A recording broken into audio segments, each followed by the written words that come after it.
Hello students, good morning. आपका SKS ई classes में स्वागत है।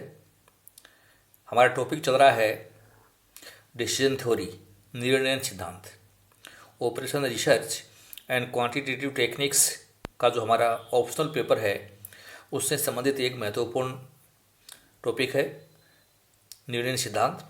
और उसके फर्स्ट लेक्चर में आपने निर्णय सिद्धांत क्या है, इसकी क्या प्रक्रिया है, इसमें क्या शब्दावली हम यूज़ करते हैं, कौन कौन सी इसमें संभावनाएं आती हैं, परिस्थितियां आती हैं, उनका अध्ययन आपने मेरे लेक्चर नंबर फर्स्ट में किया था। लेक्चर नंबर 2 और 3 में आपने अनिश्चितता की स्थिति में निर्णय कैसे करें इसके बारे में डिटेल स्टडी की थी। लेक्चर नंबर 4 आपको मैंने बताया था जोखिम की स्थिति में निर्णय, डिसीजन मेकिंग अंडर रिस्क। इसमें कौन कौन सी कसौटियाँ आपको पढ़नी होती हैं ये डिटेल में मैंने आपको मेरे लेक्चर नंबर 4 में पढ़ाया था कि प्रत्याशित मुद्रामान कसौटी, प्रत्याशित विकल्प त्याग लागत कसौटी व सीमांत विश्लेषण विधि से हम जोखिम की स्थिति में निर्णय ले सकते हैं। सो डियर स्टूडेंट, जब भी हमें जोखिम की स्थिति में निर्णय लेना होता है तो 3 कसौटियाँ विशेष रूप से आपको पढ़नी होती हैं। पहली मैंने वो है एक्सपेक्टेड मॉनेटरी वैल्यू क्राइटेरिया, जिसको हम EMV मेथड के नाम से जानते हैं। दूसरी मैंने आपको बताई थी expected opportunity loss criteria, EOL नाम से हम जिसको जानते हैं। और तीसरा था मार्जिनल एनालिसिस मेथड, सीमांत विशेष विधि। तो आज का जो लेक्चर मैं आपके सामने रख रहा हूँ वो फर्स्ट मेथड से है, और फर्स्ट मेथड है हमारा प्रत्याशित मुद्रामान कसौटी। तो जोखिम की स्थिति में निर्णय कैसे लें, एक क्वेश्चन के द्वारा हम इसको समझाना चाहते हैं। एक समाचार पत्र बेचने वाले लड़के द्वारा एक अखबार को बेचने की प्रायिकता निम्न प्रकार है। नंबर ऑफ कॉपीज सोल्ड और प्रोबेबिलिटी दे रखी है आपको।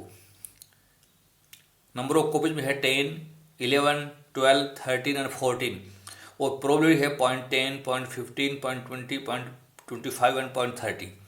अर्थात 10 कॉपी बिकेंगे, इसकी संभावना 10% है। 11 अखबार बिकेंगे, संभावना 15% है। 12 अखबार बिकेंगे, संभावना 20% है। और 13 की 25% संभावना है। और 14 अखबार बिकेंगे, इसकी संभावना 30% है। एक अखबार की लागत 3 रुपये तथा विक्रय मूल्य 5 रुपये है। वह बिना बिका हुआ अखबार वापस नहीं कर सकता है। बताइए उसे कितने अखबारों के क्रय का आदेश देना चाहिए। अर्थात इस समाचार पत्र विक्रेता को पर डे कितने अखबार खरीदने चाहिए, हमें इसकी इकोनॉमिक ऑर्डर क्वांटिटी निकालनी है ताकि उसका ऑप्टिमम प्रॉफिट वो प्राप्त कर सके। तो कैसे हल करें ये अपने समझना है। अगर वो ज़्यादा अखबार खरीद लेगा और नहीं बिकें तो उसको लॉस है, और कम खरीदे वाला अखबार वो ग्राहक ज़्यादा आ जाएं तो उसके मन में ये रहेगा कि मेरे पास अखबार होते तो मैं और बेच लेता, प्रॉफिट कमा सकता था। तो ऐसी स्थिति में हमारे लिए निर्णय लेना एक कठिन समस्या होती है। तो ये जोखिम की स्थिति कहलाती है। जब आपको प्रायिकता दे रखी है और EOQ निकालना हो तो जोखिम की स्थिति में निर्णय अपने को लेना होता है। सो स्टूडेंट्स, ऐसे सवालों को सॉल्व करने के लिए आपको सबसे पहले निकालना है प्रॉफिट पर यूनिट। तो हम देख रहे हैं कि समाचार पत्र विक्रेता अपना एक अखबार 5 रुपये में बेचता है और 3 रुपये में खरीदता है। तो 5 - 3 = ₹2। प्रॉफिट पर यूनिट है वह 2 रुपये। ये तो हमारी परिस्थिति। दूसरा हमें इसमें ये देखना पड़ेगा लॉस ऑन अनसोल्ड यूनिट्स। अगर हमारा एक अखबार नहीं बिके तो हमें क्या लॉस होगा। तो हमें पता है कि कोई रीसेल वैल्यू नहीं है। अखबार 3 रुपये में खरीदा और नहीं बिकता है तो लॉस हमें 3 रुपये का होगा। ये सेकंड हमने बात निकाल ली। तीसरी चीज़ें आपको चाहिए पे ऑफ। हमें पे ऑफ निकालने हैं। अब पे ऑफ निकालने का जो तरीका है वो आपको समझना है। Units sold into ₹2। जितनी इकाई बेचेगा उसमें 2 रुपये कमाएगा। और यूनिट्स अनसोल्ड इंटू ₹3, ये लॉस हो गया। मतलब ये प्रॉफिट, ये लॉस, तो ये हमारे पे ऑफ बन जाएंगी। तो इस तरीके से हमें पे ऑफ निकालने होंगे, ये अपने ध्यान रखना है। तो हम एक तालिका बना करके पे ऑफ निकालते हैं। सो डियर स्टूडेंट्स, हम एक तालिका बनाएंगे कंडीशनल प्रॉफिट टेबल। इसमें लिखा है पॉसिबल स्टॉक एक्शन, कि हम 10 कॉपी खरीदें या 11 खरीदें या 12 खरीदें या 13 खरीदें या 14, जो दे रखा आपको ये हमारे एक्शन है, ये एक्ट हो गई।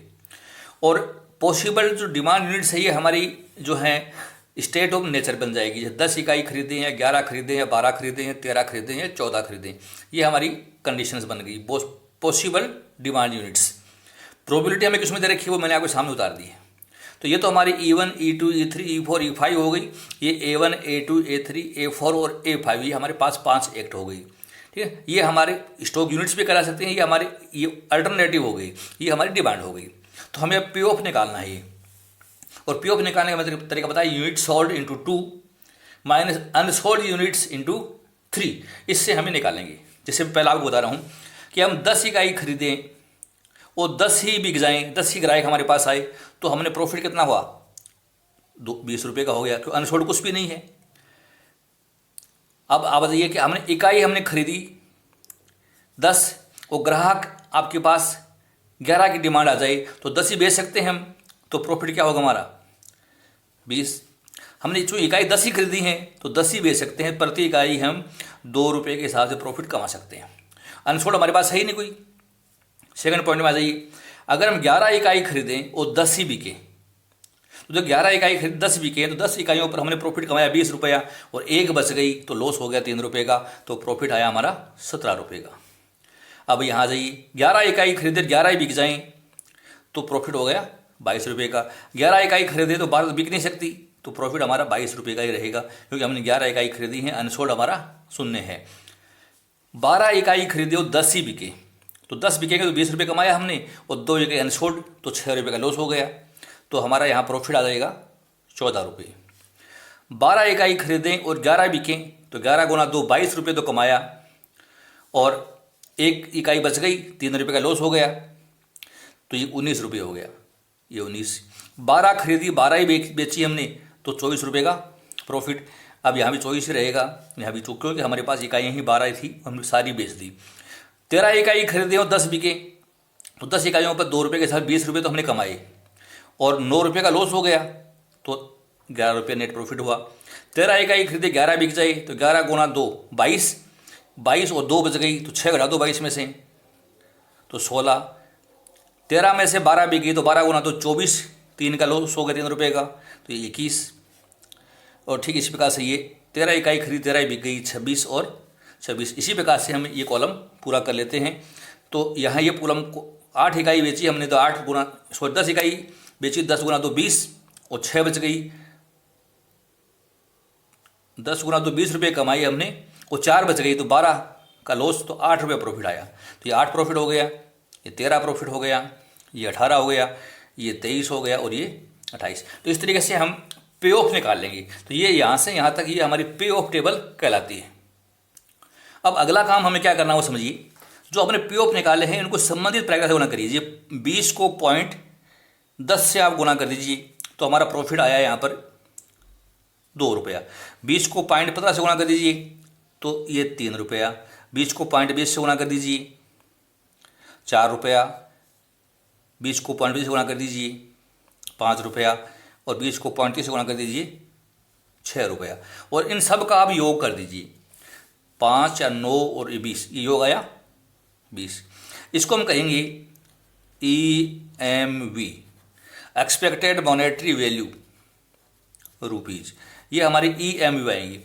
अब 11 इकाइयों के लिए भी काम करिए। तो 11 का प्रॉफिट निकाला 17, प्रोबेबिलिटी है हमारी 0.10, 17 को 0.10 से गुना कर दो, तो 1.7। फिर आगे है 22, 22 को 0.15 से गुना कर दो, तो मैंने 0.15 से गुना किया था 3.3। अगले वाला है 4.4, 5.5 और 6.6। और ये स्टूडेंट आप सबका इनका योग कर दीजिए, तो योग आया 21.5, EMV आ गई। अब 12 इकाइयों के लिए आ जाओ। 14 रुपये प्रॉफिट है, 14 इंटू 0.10, तो 1.4। 19 गुना 0.15, तो ये 2.85। 4.8, 6.0, 7.2। और योग क्या मैंने 22.5 25 आ गया। अब 13 इकाइयों के लिए ये काम करना है EMV, तो 11 गुना 0.10, 16 गुना 0.15, 21 गुना 0.20, 26 इंटू 0.25, 26 इंटू 0.30 और ये गुना करके आप उतार लीजिए। तो 13 इकाइयों का मैंने निकाल दिया और 13 का हमने योग किया तो योग आता है 22 रुपये 00 पैसे। अब हम हल करते हैं 14 इकाइयों के लिए, जैसे 8 गुना 0.10, 13 गुना 0.15, 18 गुना 0.20, 23 गुना 0.25, 28 गुना 0.30। हमने इनका योग किया तो आता है 20 रुपये 50 पैसे। तो ये हमने पहले तो पे ऑफ निकाले और पे ऑफ निकालने के पश्चात हमने एक्सपेक्टेड मॉनेटरी वैल्यू निकाल ली और फॉर्मूला क्या हुआ कि जो पे ऑफ है इनटू प्रोबेबिलिटी, इस तरीके से हमें इसको हल कर देना है और ये एक्सपेक्टेड मॉनेटरी वैल्यू आ गई हमारी। अब विद्यार्थियों को देखना है कि सबसे ज़्यादा प्रॉफिट कहाँ हो रहा है, ये 20 या 21.5 ज़्यादा आया या 22.25 और ज़्यादा आया और यहाँ 22 ये घट गया, देखिए, और ये और घट गया। तो हम देख रहे हैं कि हमारा मैक्सिमम EMV अगर देखें तो 12 यूनिट्स पे आ रहा है। तो इस समाचार पत्र हॉकर को अधिक से अधिक 12 इकाइयाँ खरीदनी चाहिए ताकि उसको मैक्सिमम प्रॉफिट हो सकता है। सो हमारा डिसीजन ये हो गया। अब देखा EMV सबसे ज़्यादा 22.25 है और वो 12 इकाइयों पर है। So hence the boy must order 12 copies of newspaper to earn the highest possible average daily profit of ₹22.25। तो इस क्वेश्चन के द्वारा हमने समझा कि किस प्रकार से हम जोखिम की स्थिति में निर्णय ले सकते हैं। यदि हमें प्रायिकता दे रखी हो और इकाइयों को बेचने पर हमें लाभ भी हो और अनसोल्ड इकाइयों पर लॉस भी हो, तो हम EMV तालिका बना लेंगे, जिसमें पहला जो भाग होगा उसमें हम पे ऑफ निकालेंगे इस सूत्र से और दूसरे भाग में हम इसकी एक्सपेक्टेड मॉनेटरी वैल्यू निकालेंगे और फॉर्मूला मैंने आपको बता दिया कि जो पे ऑफ है इनटू प्रोबेबिलिटी कर दीजिए। तो मैं यहाँ सूत्र भी लिख दूँ EMV निकालने का, EMV इक्वल टू पे ऑफ इनटू प्रोबेबिलिटी। ये ईच कॉलम का बनाना है और उसका आप सिग्मा कर लीजिए। अब जो ज़्यादा आए वहाँ पर आपको निर्णय लेना होता है। तो यह था हमारा पहला मेथड, प्रत्याशित मुद्रामान कसौटी।